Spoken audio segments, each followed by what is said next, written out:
don't think I can do anything more complicated than that. Now, we're going to be okay. We're going to be okay. Now, I do have a question. If I took the derivative of, let's just go up here to a simple one, 3x. If I took the derivative of 3x plus 17, would they have the same derivative? What about 3x minus 5? Okay, so I could have a constant added on to the end, and we would still have the same derivative. Do you see what I'm saying?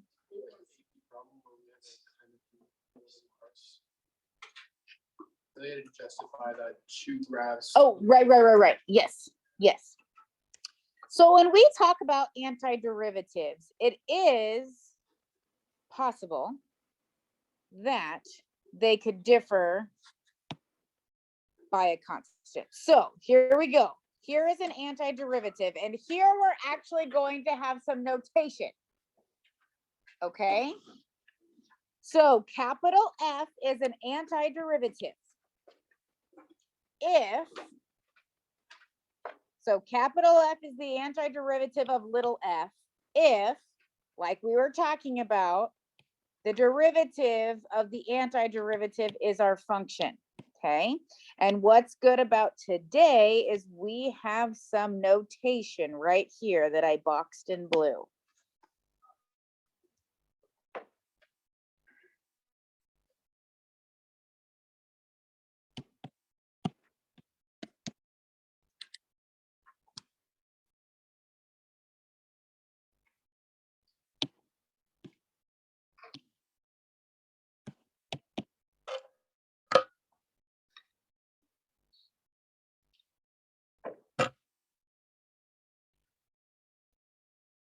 This looks like a super stretched out S with just little bitty hands.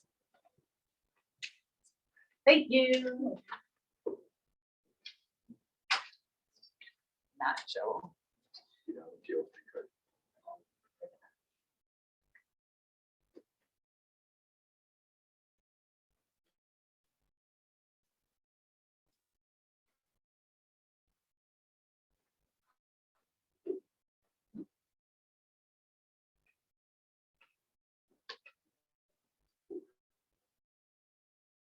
I'm so proud of this class. Everyone wore long pants. There's no shorts.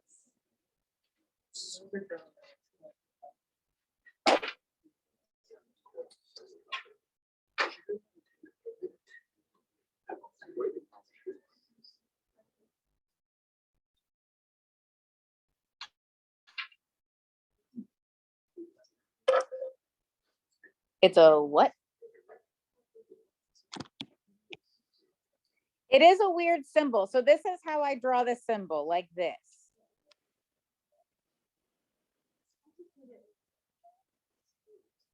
It's a giant skinny S with a long, it's like a giraffe S. So this is our symbol for an antiderivative. And we call this symbol the integral symbol.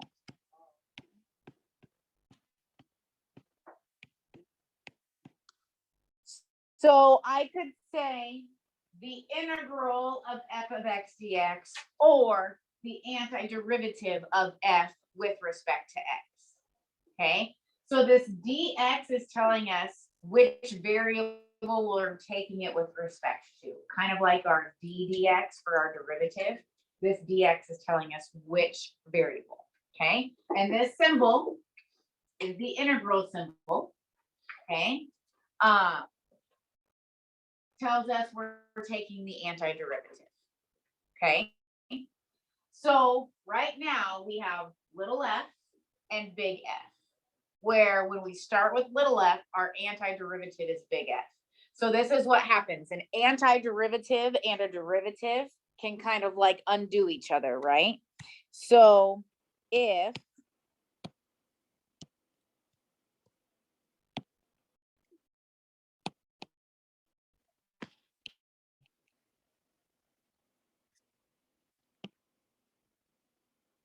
if I take the antiderivative of the derivative, they cancel each other out and we're left with the function.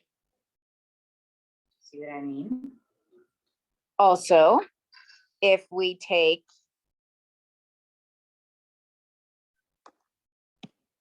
the derivative of the integral or the derivative of the antiderivative, they cancel each other out. Okay.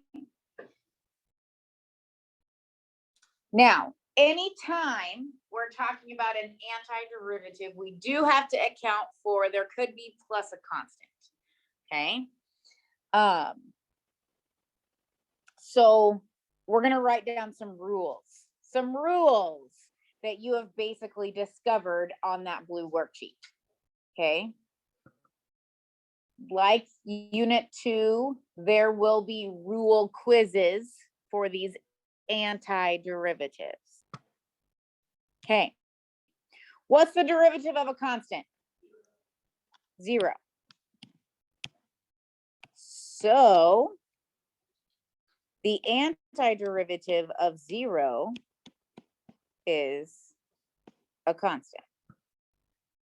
Lame, I know.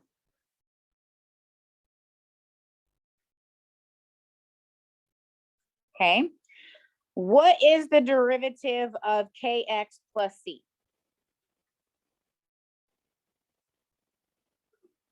You don't have to think too hard.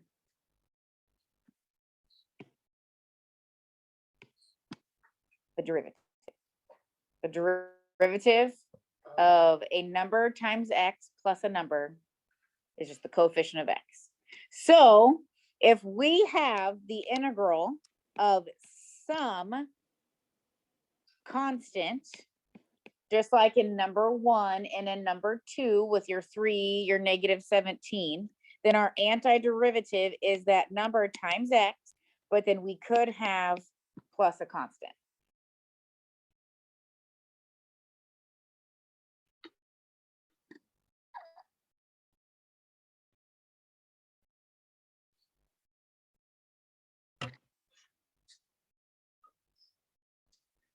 And then our favorite, the power rule. The derivative of x to the n is nx to the n minus 1. So when we're talking about the antiderivative of, I'm just going to write x to the n because that's how it's going to be presented to us. Okay. If we have the antiderivative, then what you guys figured out is you needed to increase the power by 1 and divide by that power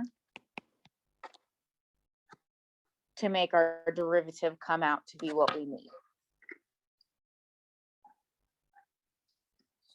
On our first rule quiz, one of you in here will lose a point because you won't write plus C on all of your antiderivatives. Don't be that person.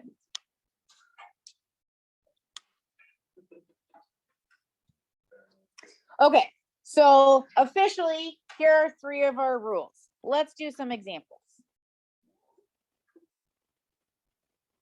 Okay, now this is just like what you did yesterday, but now we have the symbol, the integral symbol. That means take the antiderivative. This dx means with respect to x. Okay. So x to the 4th. That's just a power. When we increase the power,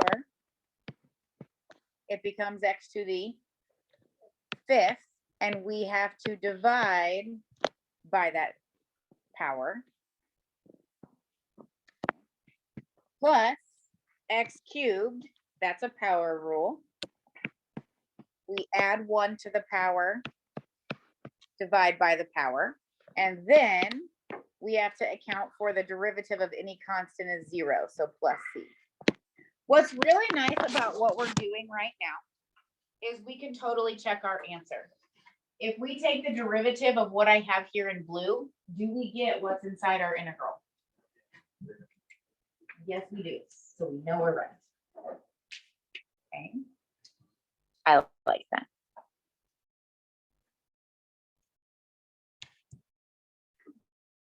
Okay, now, not all the time are we gonna have straightforward integrals. Okay, here I have an expression I need to take the antiderivative of, but it is not x to the n. It is 1 over x to the n. So just like we did back in unit 2, what do we need to do with this fraction? We don't want powers in our denominator. We want a negative power upstairs. Okay, now we can apply the power rule for our antiderivative. Okay, we have a power rule. We're going to add 1 to our exponent, which would make that 1/3. We divide by 1/3, which is basically plus c.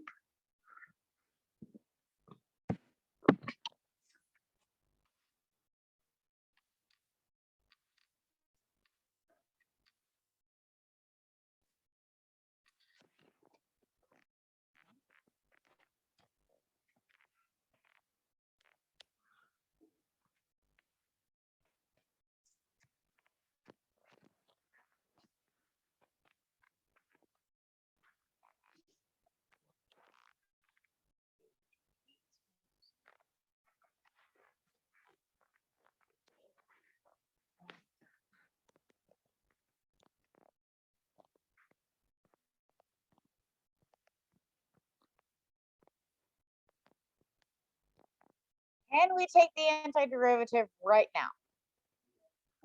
No, we cannot. We need this to just be x to a power. So I have x squared times x to the 1/3, which when we multiply those, we would get x to the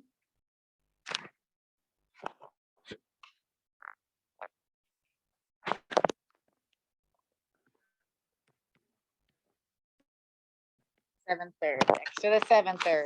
We add exponents when we multiply. So 6/3 plus 1/3 is 7/3. Yeah. Welcome back from winter break. Let's do some fractions. Who knew that was going to be the difficult part of today? Okay, so when we take the antiderivative, we can add 1 to our power, 10/3, divide by 10/3,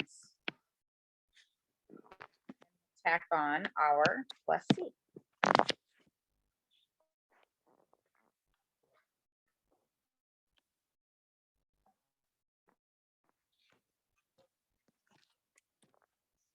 Okay.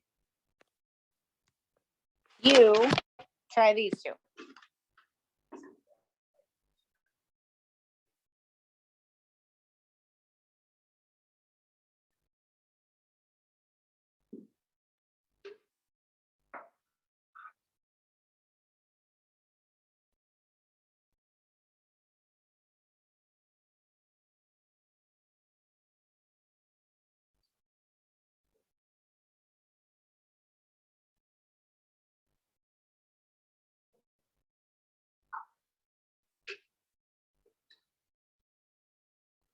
When you have the answers to these two, please check in with your neighbor and see if you match.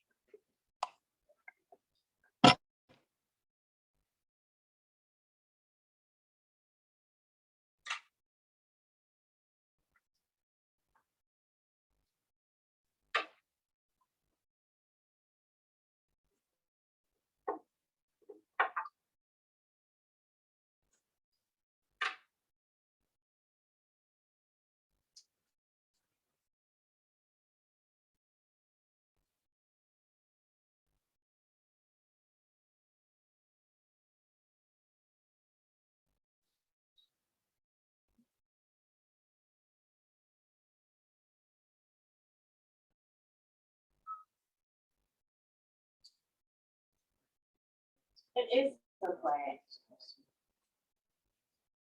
Do you check in with your neighbors? Okay.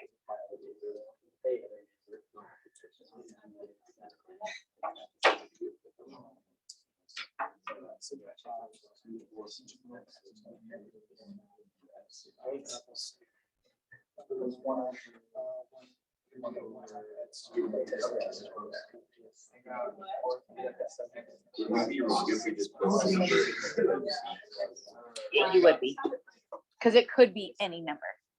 There's technically an infinite number of possibilities.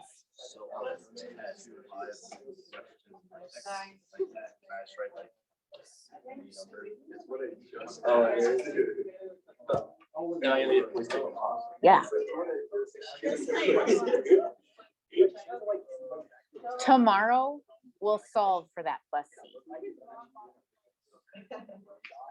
Okay.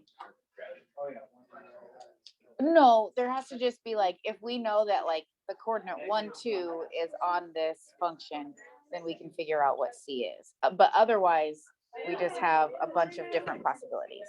Because it could be this parabola, or this parabola, or this parabola, or this parabola. You see what I mean? All right. Number 1. Nathan Burr, how did you rewrite it first of all? It's fine. Just Rewrite it. in your head. Yeah. Okay. It's roll x to the 1/4. Yes. Okay, and then your answer. Yes. Was 4/5 x to the 5/4 plus c. Connor, do you agree? Yes? Okay. You forgot the plus C. Ooh. Rookie mistake. Which is why I said rookie mistake. But next week when I give you a pop quiz, you won't make that mistake. Okay? All right. Any day. You have a 20% chance it'll be on Monday. Okay. All right, Van, number 2. How did you rewrite it first of all?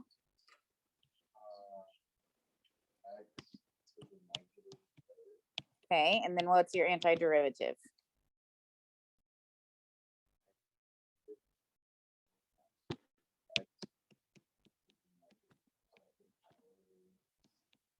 He seemed a little bit nervous about that one. Matthew, do you agree with this answer? I do. Okay, yeah. Careful with those negative exponents. When we add, it kind of feels like we're going backwards. Why won't this work for me? I'm good. Don't worry. Okay. Now, we've already, I think, kind of assumed some of these properties, but technically we have these properties, okay? If there is addition or subtraction inside of our integral, then we can add or subtract the two separate integrals. If we have a coefficient to our function inside of our integral, technically we could leave it inside or bring it outside. So what I want you to do is I want you to write this down, but combine these two. So like do this, right? Plus or minus, and then we can not write this down. Then we can take this K, can stay inside or can stay outside. If you write minus C, it's the same thing as writing plus C. If you want to be difficult, you can write minus C.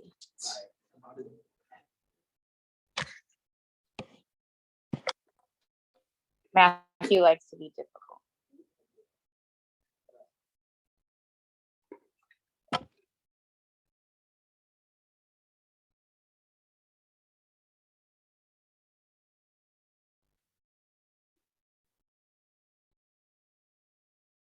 But sometimes that's your job as a child, right?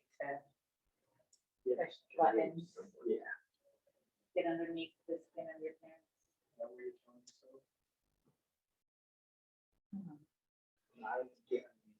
My youngest definitely wants to push the button. That's the worst. Youngest? Go ahead, yeah, they're the worst. Mhm. Are you the youngest? Yes. Oh, Connor. I know. We're the word, which one? I can say I. In my opinion, yes, exactly. You have a younger brother? Sister? She had a Brother? bunch of, How old? she had a bunch of stuff. She didn't, I like kind of graded her, but I don't think she like.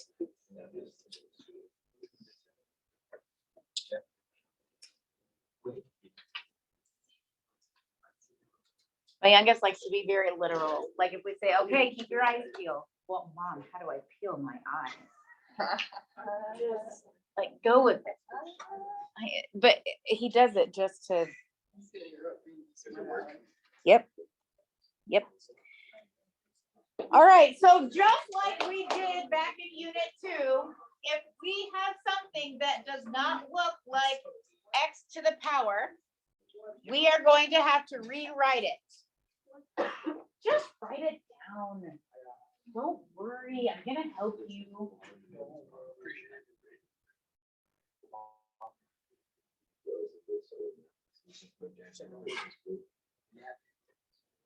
Your summer math lessons?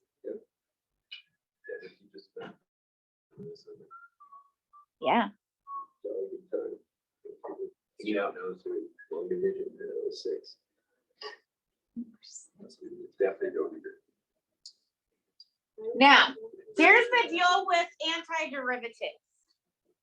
There are no quotient or product rules. We just have straightforward rules, okay? So we have no option but to rewrite, okay?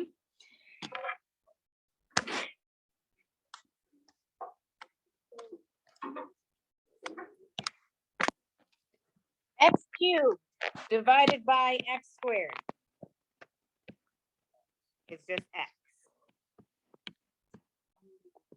Negative 5x squared divided by x squared. Okay. Plus radical x over x squared. So remember, this is x to the 1/2 divided by x squared would give us x to the negative 1/2. And then we have minus 7 over x squared. We're going to write as 7x to the negative 2nd.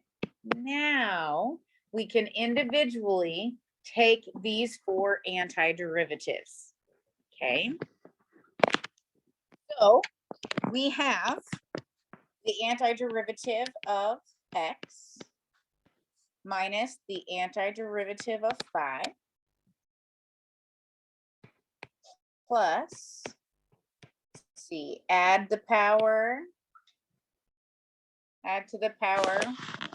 divide by it. Add to the power, divide by it, plus c. Now, I don't care if you rewrite that to be 7 over x, or if you leave it as 7x to the negative 1st. Question, why is the x to the negative 1/2 instead of negative 3x? Oh, you guys told me 1/2. You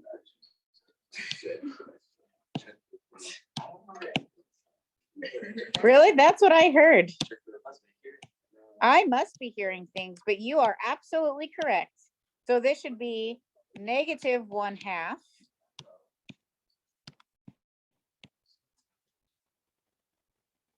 So when things like that happen, it is totally okay to fix our mistake before the end of the problem. But thank you, Nathan, for being brave enough to. Thank you. It's a great word. Okay, are we okay with this now? And like, if you wanted to write this as negative 2 over radical x, sure, but I'm also fine with you just leaving it like this. Okay. All right, here we go. Our trigonometric antiderivatives. Say that 5 times. Don't. Trigonometric antiderivatives. Okay, so here's the deal. What I have written over here on the left, don't rewrite. These are just our reminders. Over here on the right, this is what we're going to, so, well, I'm not gonna wait for you. Since the derivative of sine is cosine, then the antiderivative of cosine is sine of x plus c.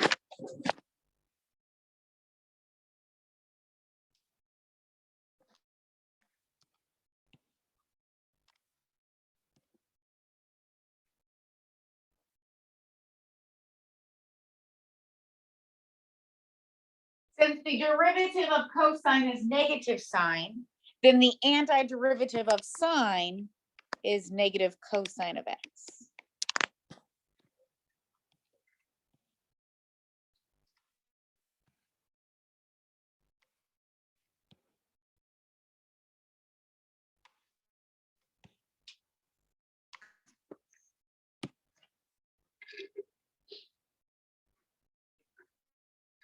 Okay. Since the derivative of tangent is secant squared, and if we have the antiderivative of secant squared, we're going to end up with tangent.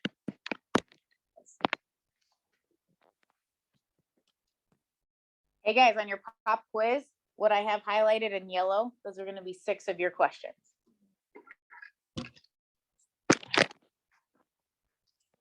All right, since the derivative of secant is secant tangent, then going backwards, the antiderivative of secant tangent.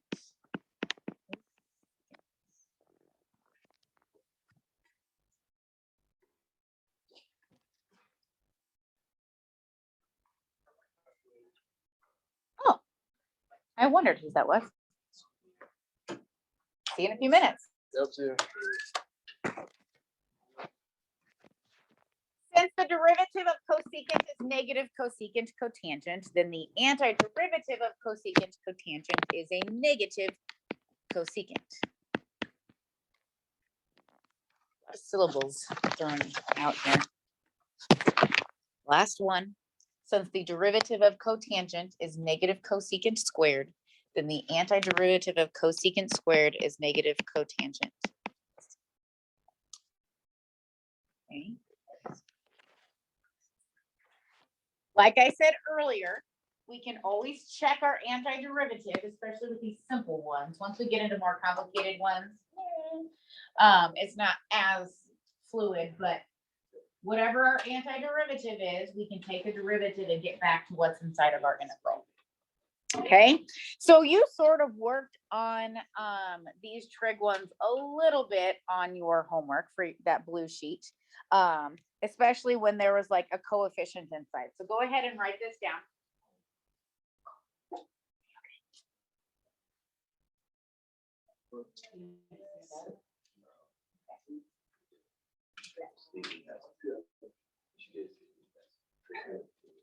They're right there.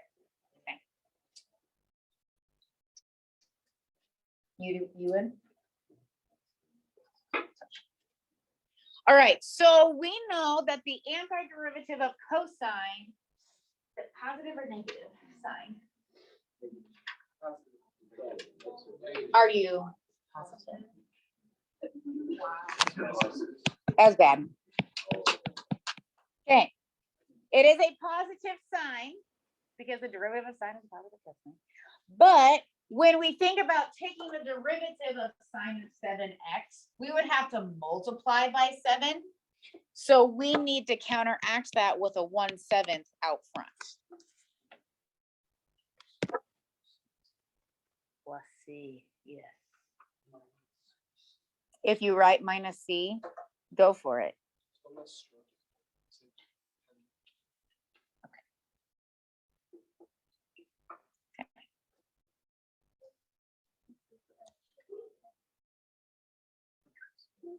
Don't do that because it's only one. Now go.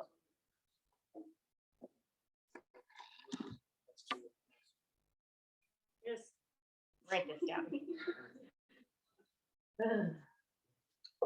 So this might be the first time we're doing an example that doesn't have an x. if you create like a math new rule thingy, you can name it after yourself. Yes. 0. I think your brother has a better chance of doing something cool like that than I do. He has come up with like Yeah. Jacksonian numbers and stuff. And like, why? He's weird. His brother's a math major at UNO. So, and he does all sorts of stuff with. I don't know what he does. All right. So we are taking an antiderivative with respect to theta. So just imagine those are x's, but we're just going to write a different letter. All right. So the antiderivative of theta is going to be 1/2 theta squared. Okay. Minus the antiderivative of sine is a negative cosine. So we go from negative sine to positive cosine. Cosecant squared.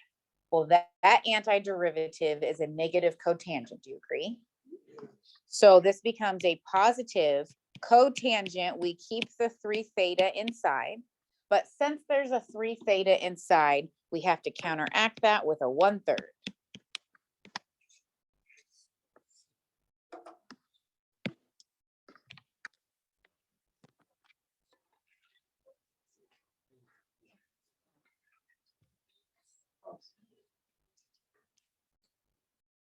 You don't know what's happening?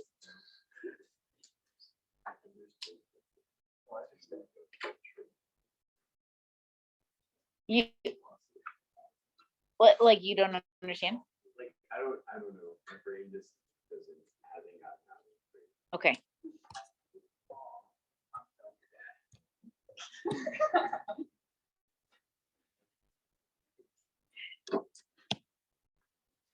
Our brains have to think backwards.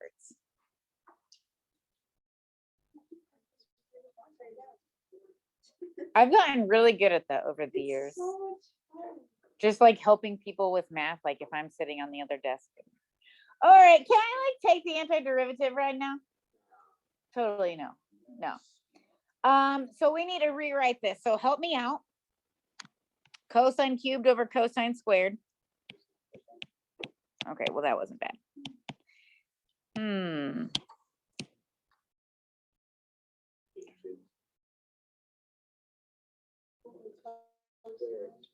Tangent over cosine, aka. Okay, so here's the deal. We have to take the antiderivative. So we need to rewrite this in a way that's going to be helpful. So writing sine times secant squared, not helpful. But taking sine over cosine for tangent. And what's 1 over cosine? And is secant tangent something? All right, write down the antiderivative right now. Do it.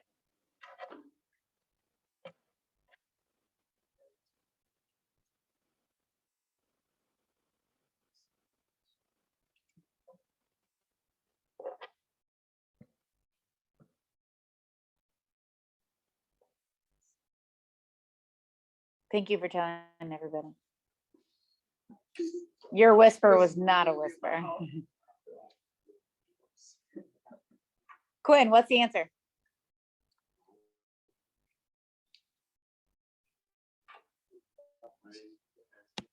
Sine x.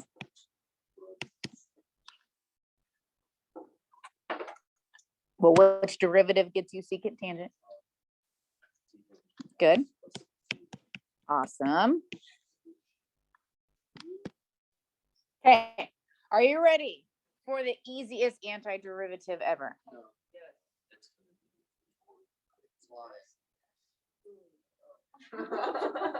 Hey, what's the derivative of e to the x? Yeah. So the antiderivative of e to the x is e to the x plus c. Woohoo!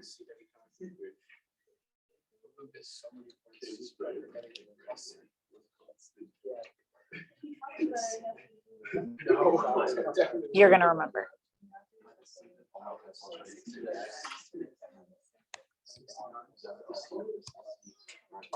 Okay, so 2 examples of e to the x antiderivative. Write this one down.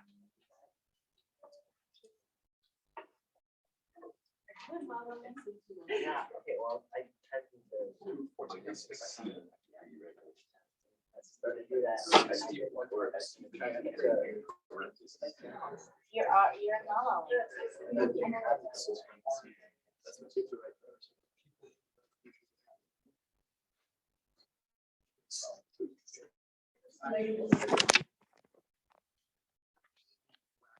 Okay, Isaac, what are your thoughts on what the antiderivative should be?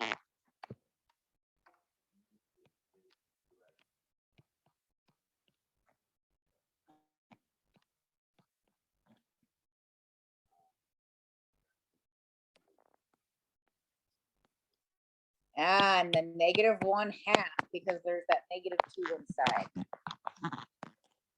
Okay. If you have a coefficient inside of your function, we can counteract that. Okay, when we take the antiderivative. Now, if Austin, how's it going? Are we here yet? Like we're okay. If I give you something like this, you are not going to be able to do it like this, but write it down so we can talk about how to rewrite it.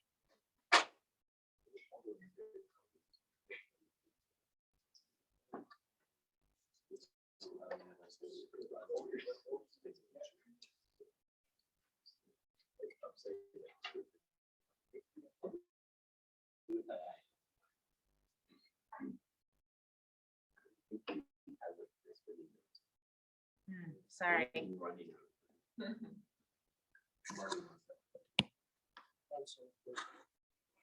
All right, so what are we going to have to do? We're going to have to rewrite this. 5 divided by e to the 2x would be 5e to the -2x. Minus e to the x over e to the 2x would simplify to be e to the -x. So our antiderivative would be e to the -2x times -5/2 minus e to the -x, but we have to multiply by that by a -1 plus c.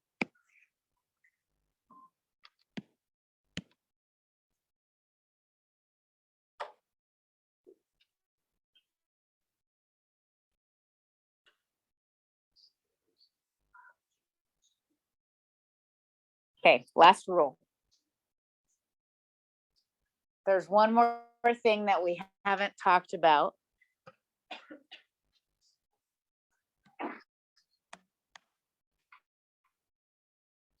If I gave you the integral of 1 over x dx, and we changed that to x to the negative first, and we tried to use our power rule.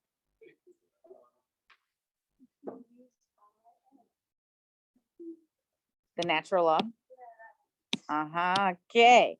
The derivative of the natural log of x is 1 over x. So our antiderivative of 1 over x dx is the natural log of the absolute value of x. Why am I putting absolute value? The natural log has a very picky domain. We can't put negative numbers into the natural log. So when we take the antiderivative, we got to add in those right there. What's up?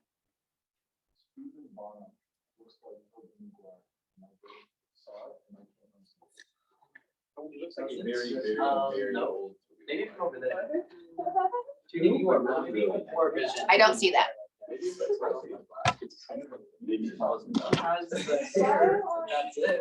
That guy's on the actually. He has that hair. All right. We're going to do a couple examples and then guess what? I have a worksheet for you. Oh my goodness.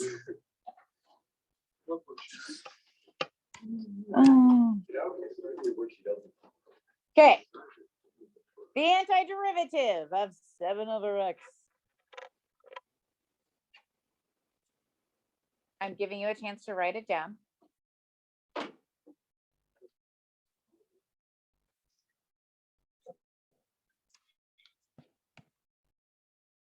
So this is like 7 times 1/x. So we have 7 times the natural log of the absolute value of x plus c.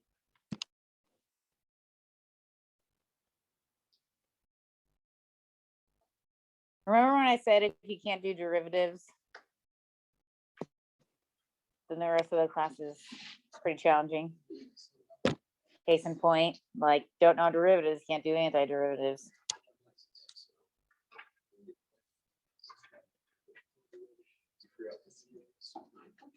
Okay, next one.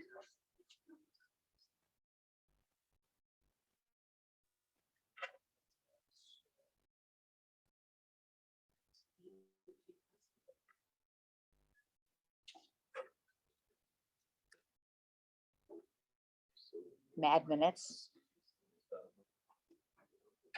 I call them mad minutes. I love a good mad minute. Okay, so I know that this isn't exactly 1/x dx, but since our denominator is linear, we can still apply the natural log rule. So this antiderivative is the natural log of the absolute value of x minus 5 plus c.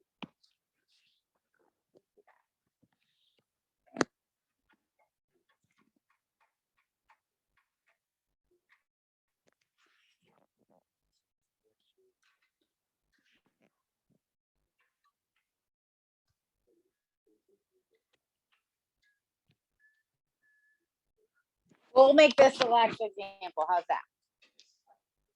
Will that be okay?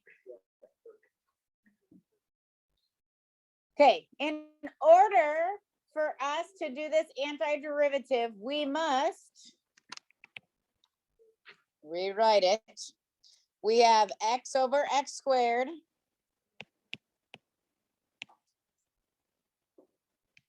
Yep. And then we have 2x to the negative second. Now, what you need to realize when you rewrite like this is that x to the negative first is 1/x, which means our antiderivative is the natural log.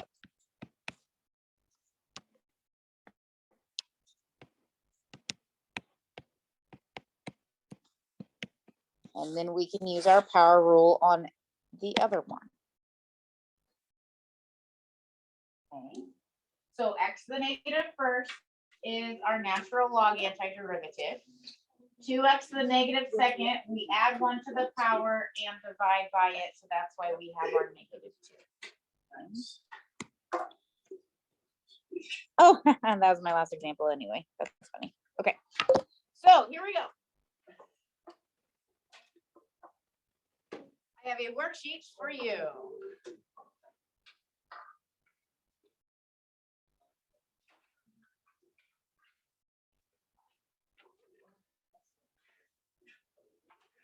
All